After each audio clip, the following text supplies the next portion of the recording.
Hey everyone, welcome to the video. I'm Amy and I post 3 videos a week. I post a lot of 3-day foundation wear tests, full face first impressions, full face one brand, things like that. If that sounds like your kind of content, go ahead and subscribe so you don't miss out on mine. In today's video, we are talking all about my favorites and fails for the month of June. I actually have quite a bit to get through. I did not know that I loved so much from this past month, but I don't want to take any more of your time. Don't forget to like this video and let's get into it. Typically for my favorites and fails, I don't always have fails, but when I do, I typically put the fails at the end.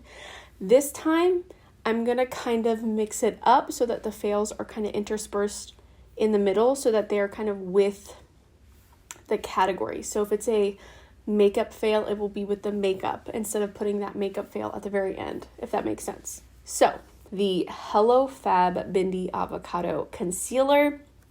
You have not seen this on my channel yet.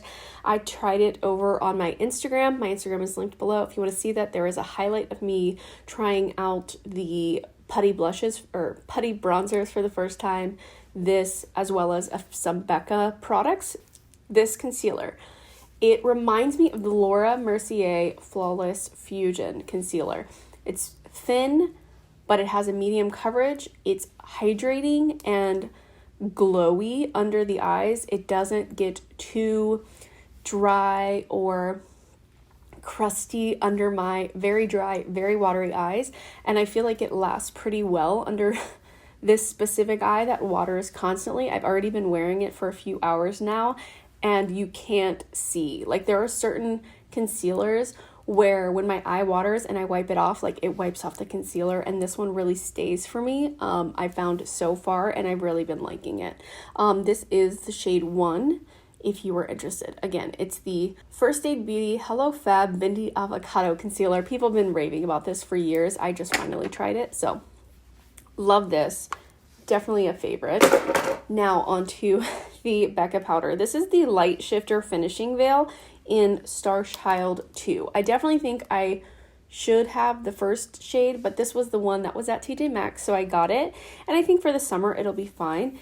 It's a very nice powder. It's kind of a dry girl's dream, a dry person's dream, because it sets your face, it makes you look a little bit less wet, but it doesn't get rid of the glow at all. I mean, I lightly powdered my whole face and look at this. You know, I don't, in my opinion, it doesn't add a glow, but I've never tried it over something matte, so I can't really attest to that. But I just love taking it on this giant Eco Tools brush just like this, and I will just... And I do think that if I'm wearing one of my more pale foundations, it is a little bit dark for me. But since it's this summer, I'm totally not mad at all having it. And I'm not surprised that I like this powder because I do like their Hydro something, the under eye powder that's in my project pan. But I do like this. I've been using this pretty much every day. I do not use it under my eyes because it is a little bit dark, but I do lightly set my face whenever my face is a little bit too juicy or I've got to put on a mask and go somewhere. I really have been liking that. In the base category, a fail would be the Maybelline Fit Me Tinted Moisturizer for all skin types, it says. I don't know. This is one of those products where, like, foundation, makeup in general is very much, like, individual. It is to your needs, your likes, your preferences, your skin needs, all of that really takes into account. So I can tell, like, I can understand when people like different foundations than me.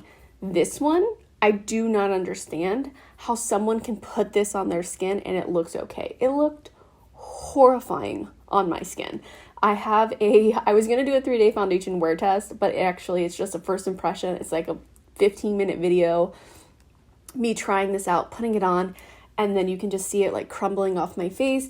I also tried it with my fingers. I know a lot of people suggested that, and it just does not work. It is a total major fail.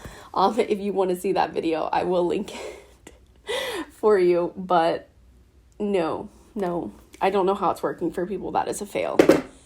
Oof. All right. Next, in my personal routine, I would do bronzer, and we really hit it out of the park with the bronzers this month. We've got the Mario Sculpting Stick in light medium. I'm telling you right now, I have not put this down since I got it, pretty much. I have used it almost every day that I wore makeup since I got it. I love this. I love this so much. I love that it's a stick and I can kind of brush into it and get the perfect amount. It blends beautifully. The color is beautiful. I am wearing it today, and I'm wearing it quite softly today because I could have gotten the light shade, but I got the shade light medium. I love it. I think it shears out just enough. I mean, obviously you can see that it's not too much for my face at all. But I definitely think, the brush, completely useless. And like I've heard Alana say as well, it's just not, the packaging isn't there, but it's only $28. And I feel like you get a fair amount of product. And I know $28 is still high end, but it's really affordable for high end. You know what I mean? I feel like I do wish it were in a better packaging, a little bit better of packaging at least, a little bit more sturdy. Like you can hear the stick moving around. And I know that on Alana's video, a lot of people said that it was the brush, but watch. Brush is gone. I will even leave that lid off. I will even leave this lid off. Look, no brush, no lids. It's just loose. And I don't think it's like necessarily the makeup is loose. It's like something about the component is just not all there. Packaging, I kind of wish it were just like this were weighted so that this would stand up, because it does not, because it's top heavy. So it wants to lay down and then it rolls around. So there's that to be a con, but the formula, the color, everything about it, perfection. I love this product. Along with that, obviously, the blush. I love this as well. It has the same packaging flaw, but the color is a really beautiful, fun, punchy color, punchy peach. For the warmer months, it's this color right here. Definitely also a favorite. I love the formula. It's very similar, except the blush is a little bit more juicy, whereas the contour is matte. So love that as well. Back to the bronzers. We've got to talk about the brand new Elf Putty Bronzers. These are so good as well. I love this formula. These are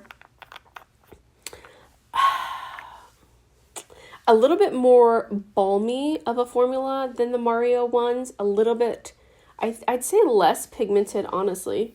Yeah, a little bit less pigmented, but they do both have that like matte finish. And I love the colors, tan lines, and Feelin' Shady. Yeah, Feelin' Shady and tan lines. And I actually heard someone say that Feelin' Shady was actually warm toned once they swatched it. And I'm like, I guess it's a skin tone thing, because there is no warmth in that at all. It is the grayest color that I have. Like, look at that on my skin. But maybe it's just the tone of my skin. I don't know. It's so weird. But yeah, it's super cool toned on my skin. Love these. The formula is very nice and very easy to work with. Like you saw, I had quite a bit on my hand, and it just like blends so lovely. It doesn't accentuate anything, stick to anything. Super lovely, super affordable. Like if you don't want to buy a $28 contour that has terrible packaging, then get these. This packaging, it's like cheap plastic packaging, but it's like nice, you know, like it actually tightens when you screw it on. There's no loose parts. It's got like a decent amount of weight for how affordable these are. So if this is definitely more in your budget, I'd say go with these. They're so nice. You will not be disappointed. And then back to blush. I would like to apologize to Pat McGrath about this specific blush. So I tried the 4 lightest shades of her new powder blushes on my channel. I will link that there. And in that, I feel like I was super mean to the shade Flirtatious, but just because it was like the least unique compared to the other shades, but it happens to be the shade that I pick up the most. It is so beautiful. So I wanted to put it in here. I love all of them. Don't get me wrong. The formula is super beautiful, especially for a matte, or not a matte, but a powder blush. But like this color is so much up my alley, and the formula is so much up my alley. It is, look, can you see that reflect that it's got going? It's so beautiful on the skin. It's soft, matte, makes you look airbrushed, has like a little bit of a glow to it. It's super beautiful as like an everyday look. It is a very sheer and fair kind of color. So if you're any darker than me, I don't think you'd be able to use this color. I think it would be too pale. But if you are my shade or lighter, it's a beautiful, like, everyday kind of blush. I really, really love it. So I do love the formula of all of them. I love all the colors that I picked up. They were the 4 lightest shades. But I wanted to put this in my favorites because I felt like I was so mean to it in that video, and then I haven't put it down pretty much since that video. So that one. And then I do have another blush, but this one is kind of a fail.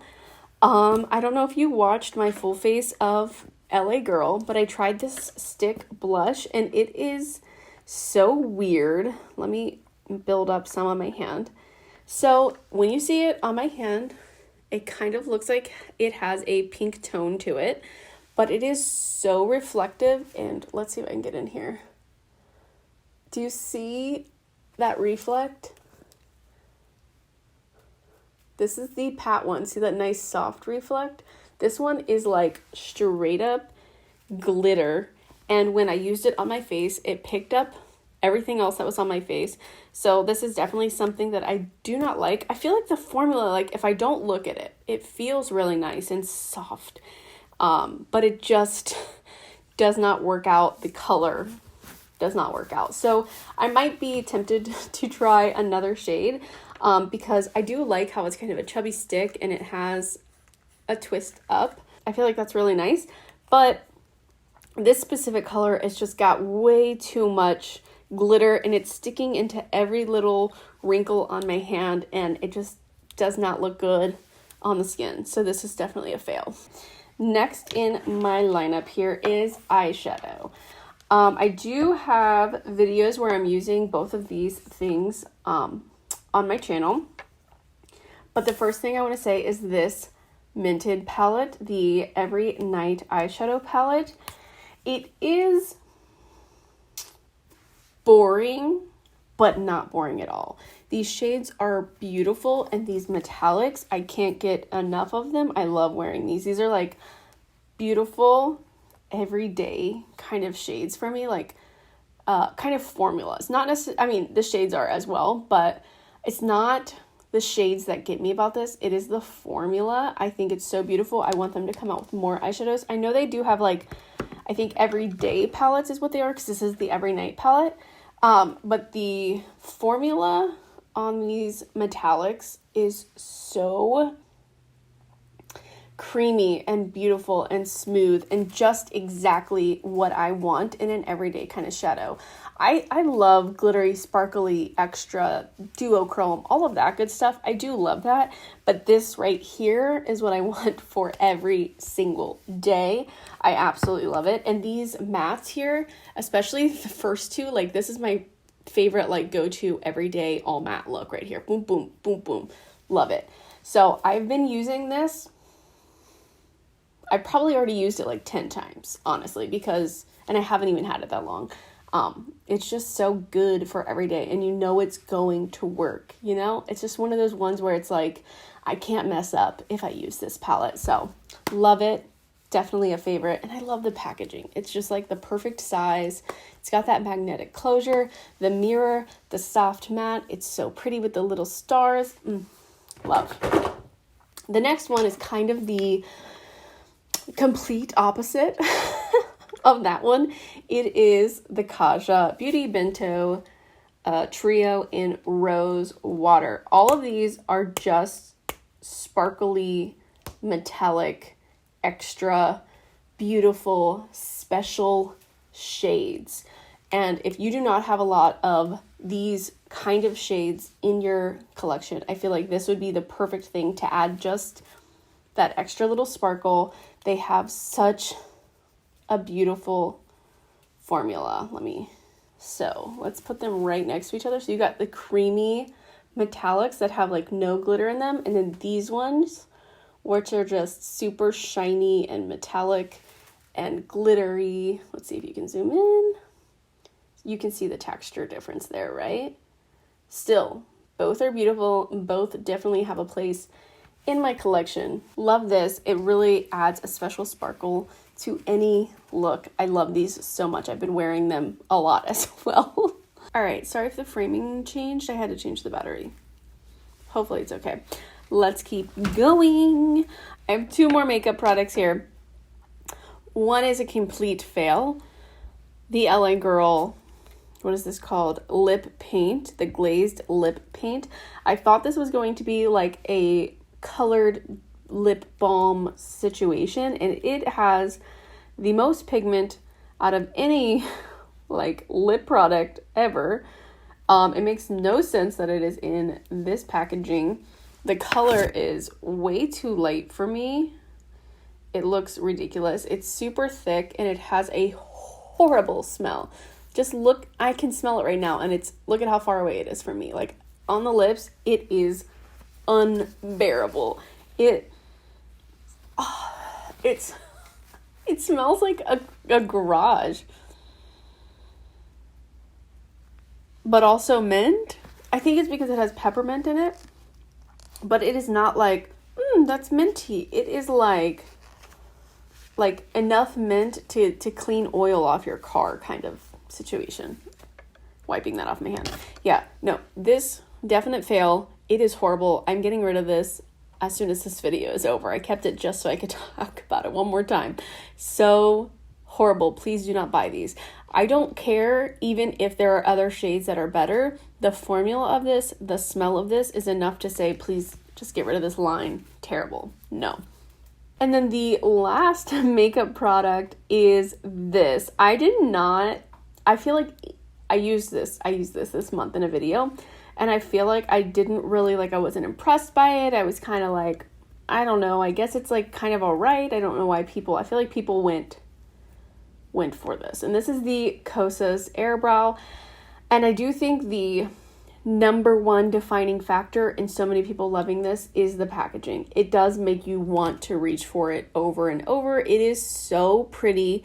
This is it after a few weeks of using it with brow pencils, so it's not as like crystal clear anymore. It's kind of got a little like brown gunk in there. I've been loving this for an everyday brow. It makes it very, very easy. If I just want something that's kind of gonna keep my brows a little bit up, not fully standing up, not latex, not laminated to my face, anything like that. It's kind of a medium hold. It doesn't get crispy, which I really like. It doesn't make your brows too gunked up to where like powder or anything else on your face is going to get stuck to it. But I've been loving it for honestly when I'm not wearing anything at all and I'm just kind of going out, but I want my brows to not be like this, just brushing it through.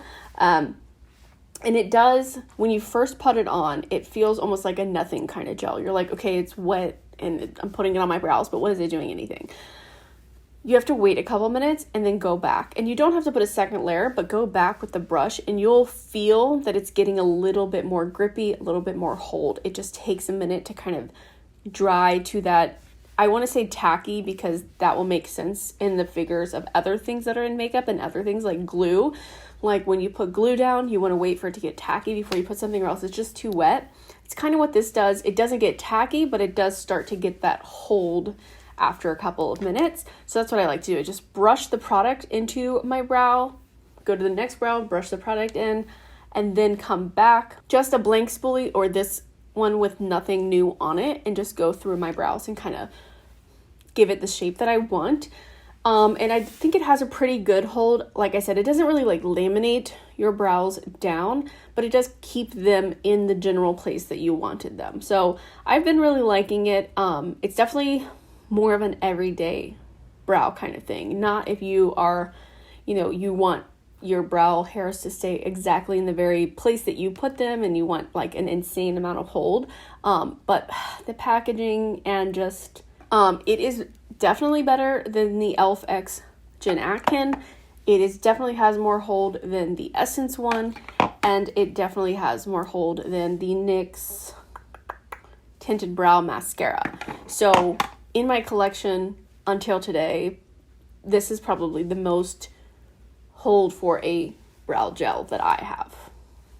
The one I'm wearing today is a different one. I did try like maybe a brand new collection that will be up in just a couple days, so you should subscribe if you don't want to miss out on seeing me try all this stuff and creating this look. I don't know, but I like it. All right, one more not makeup product but makeup related product that I can't believe hasn't been in a favorites already is the Kjhx Spectrum brushes. I know that I've posted about them a lot, especially over on my Instagram, and I have a full video on them, but they did not make it in my favorites last month. I don't know why. I don't know. I don't think they were in my favorites. Tell me, correct me if I'm wrong, but I watched that video this morning in 2x speed, tapping through every couple of seconds because I don't need to watch myself again, but I wanted to make sure, and I didn't see these in there, so I wanted to make sure that I mentioned them because I do love them. I think they are so worth it, but I do know that it's kind of like a